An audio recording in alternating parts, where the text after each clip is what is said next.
سيادة النائب عبد المنعم إمام. تنظيم أوضاع لجوء غير المصريين لمصر أمر تأخر 10 سنوات منذ إصدار الدستور المصري، وتأخر 75 سنة منذ توقيع مصر على الاتفاقية الدولية للأمم المتحدة بخصوص هذا الأمر. والنهارده احنا أمام قانون مهم، قانون محتاجينه، قانون بينظم أمور كثيرة وبيرد على استفسارات كثيرة، ولكن يكمن الشيطان دائما في التفاصيل. تبعية اللجنة وفقا لهذا القانون أصبحت لرئيس مجلس الوزراء. رئيس مجلس الوزراء حاليا بهذه اللجنة هيتبعوا 33 جهة غير مجلس الوزراء وغير المجالس الأخرى. هذا القانون أيضا بيتكلم عن ما يتعلق بالسياسة الخارجية واللجوء، وأنا كنت برى أنه من المفترض من الحكومة بعد مسألة دمج وزارة الهجرة في وزارة الخارجية أن تتبع هذه اللجنة لوزارة الخارجية وفقا لقانون 353 لسنة 54 المنظم لاختصاصات وزارة الخارجية. الجزء المهم أنه هذه الوحدة في القانون لم يحدد الطبيعة الموازنية لهذه اللجنة. هل هي وحدة جهاز إداري؟ هل هي هيئة عامة اقتصادية؟ هل هي عامة خدمية؟ لم أجد أي شيء يوضح الطبيعة الموازنية لهذه الهيئة داخل القانون.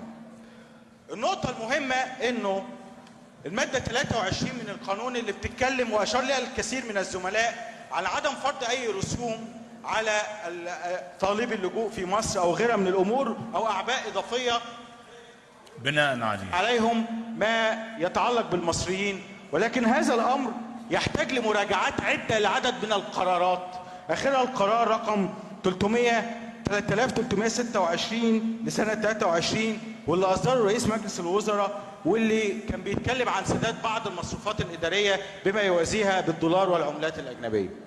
أخيرا يا ريس، الهجمة على هذا القانون والخوف اللي كتير من المصريين عندهم حق فيه بيؤكد على شيء، ان احنا بننسى المصريين عمرهم ما كانوا مضيافين. هذه البلد اتسمت ام الدنيا لانها من زمان قوي كانت بتاخد اليونان وبتاخد كل الناس اللي عندها مشاكل، لكن الازمه هو غياب الرقابه. لما اتكلم عن بلد فيها 12.5 مليون وحده اداريه مغلقه، تملك هيئه المجتمعات العمرانيه منهم من 1.2 مليون ل 1.8 مليون وحده سكنيه.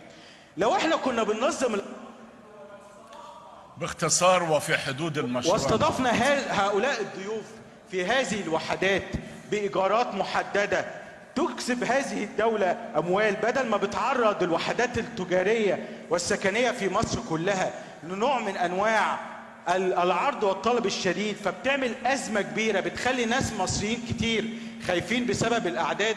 كانت مشاكل كتير جدا هتحل. أنا بأكد الشعب المصري هيظل شعب مضياف وشعب يقف جنب الآخر، وهتظل مصر أم الدنيا، لكن في ثواني يحل هذه المشاكل ولا يصنع هذه الأزمات اللي بنراها. وشكرا جزيلا. شكرا.